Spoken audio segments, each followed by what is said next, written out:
what is clear at this hour is there is a lot of renewed talk, once again, about a possible recession setting in. What is not clear right now is how the Trump administration can stave one off if Trump's trade war drags on. And also not clear exactly what the president himself thinks about the risk. His words, who knows? Investors right now do not seem satisfied with that answer. U.S. stock futures are down this morning as we stand by for markets to open this hour. I want to play for you what Trump said about this. But are you expecting a recession this year? I hate to predict things like that. There is a period of transition because what we're doing is very big. Of course you hesitate. Who knows? All I know is this. We're going to take in hundreds of billions of dollars in tariffs, and we're going to become so rich, you're not going to know where to spend all that money. I'm telling you, you just watch. One thing also to watch is that the president is injecting new and more uncertainty into the economy, now warning that tariffs against Mexico and Canada, quote, could go up. That is right after he pumped the brakes on some of those tariffs just last week. CNN's Elena Treen at the White House joining us right now. And Elena, I understand the president's top economic advisor just spoke. You're able to hear from him. What did he say? That's right. He said a lot of things, actually, and I was able to catch up with him, Kate, this morning here at the White House as well, following that.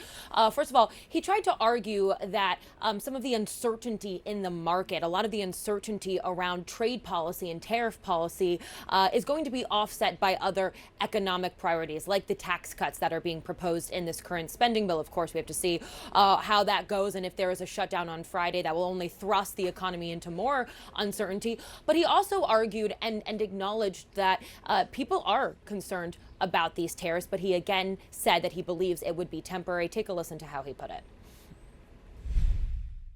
People are anxious about future tariffs, and so they're stockpiling. And so that's a very, very temporary phenomenon.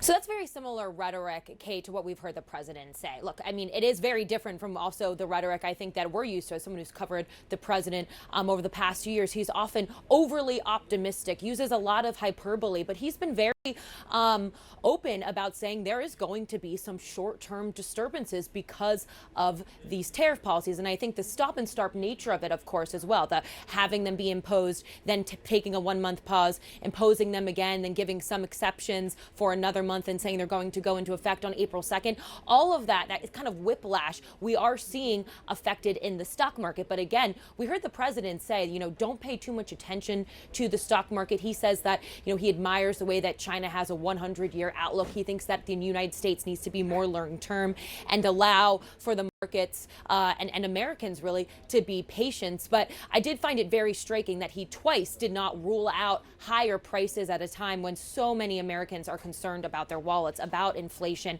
and then also, of course, wouldn't rule out a potential recession. Now, one thing that's very clear from all of this is that he's really testing, I think the Trump administration overall is doing this, testing the resiliency of the economy.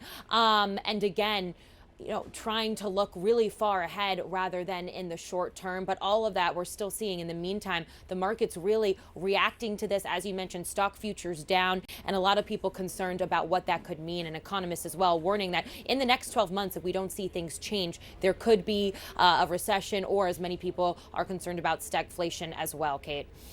Yeah, Elena, thank you so much from the White House for us. Sarah? All right, with us now to discuss more, Democratic strategist and CNN political commentator Maria Cardona, and also former Republican strategist and pollster Lee Carter. Lee, first to you. Donald Trump inherited an economy that was, by almost all accounts, on the rise, but prices were still high. Just 2 months, as we're looking at this, just a month in, he's not ruling out a recession after his decision to put tariffs in place. So can you explain how this could be a good thing for the American people, Lee?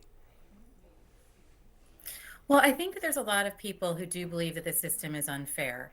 A lot of people out there believe that it shouldn't be that we're paying more tariffs on than our trading partners are. And a lot of people are willing to go the distance. Now, when you look at the polling on tariffs, they're not wildly popular. Only a third of Americans say that they're they unpopular. Support tariffs. Yeah. But on the other hand, you've got 43% of Americans who say they're not sure, and they're willing to take a moment to see what's going to happen. Many people support the idea of getting things back in balance and getting things fair, and fighting back a little bit. Now, How long are they willing to do that? I'm not so sure. The prices aren't coming down, and I know that's one of the number one mandates of this president. We're seeing his poll slip just a little bit, but I am seeing the American voter still saying they're willing to give him the benefit of the doubt and see what he's going to do.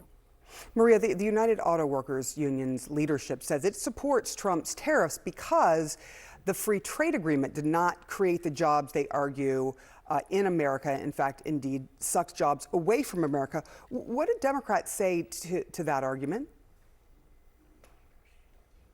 I think what Democrats are underscoring is the fact that this president ran on the economy. This president ran on bringing down inflation. This president ran on lowering the cost of groceries, gas, rent, and eggs on day one.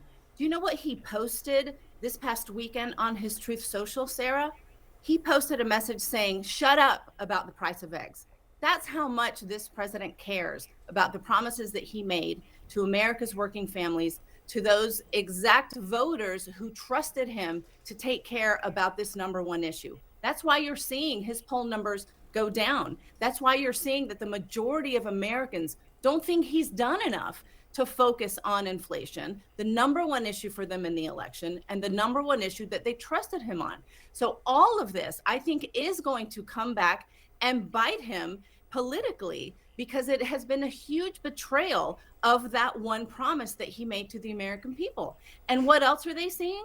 That he is fighting to make sure that he gets money to give his rich friends like Elon Musk and like the newly minted American oligarchy of billionaires, huge tax cuts, which is what we're seeing now play out in the budget negotiations. That's not going to go well for him or for Republicans going into the 2026 midterm elections.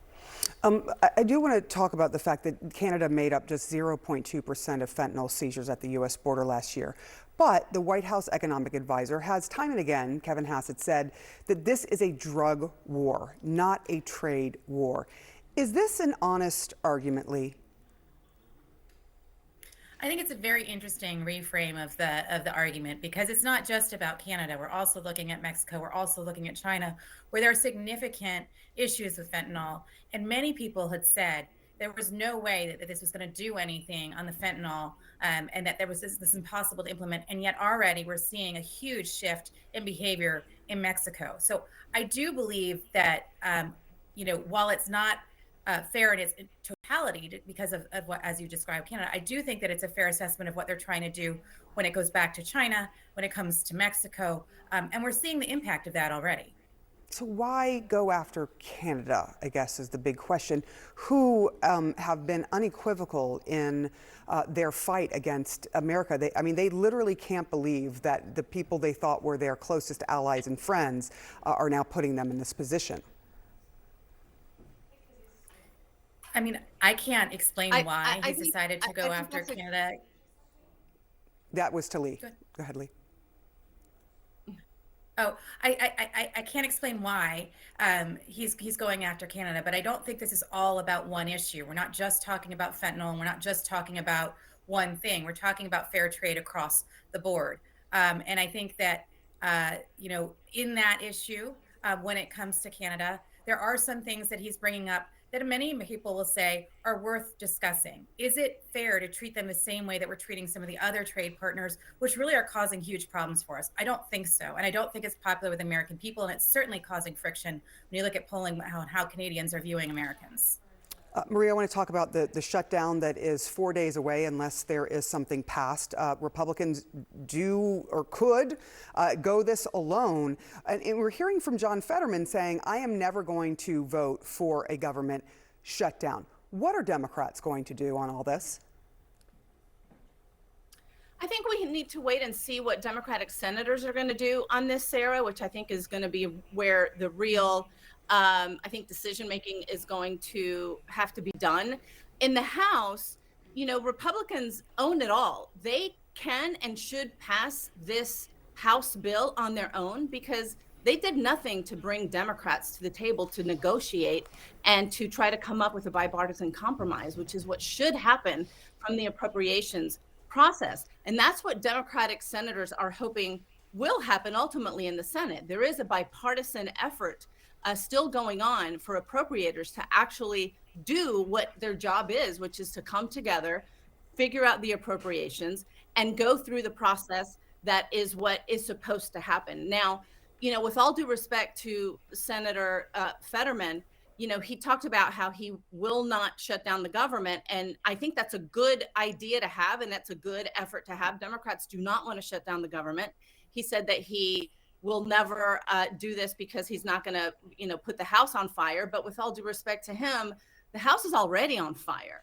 And the arsonists are Donald Trump and Elon Musk because of what they have injected into the economy, the uncertainty, firing so many people all at once, making sure that the benefits of whatever it is, the cost savings are going to go to the richest people in America. That is not something that Democrats believe is worth fighting for. And in fact, Democrats are going to focus on the message that they're the ones who have the backs of America's working class and America's working families.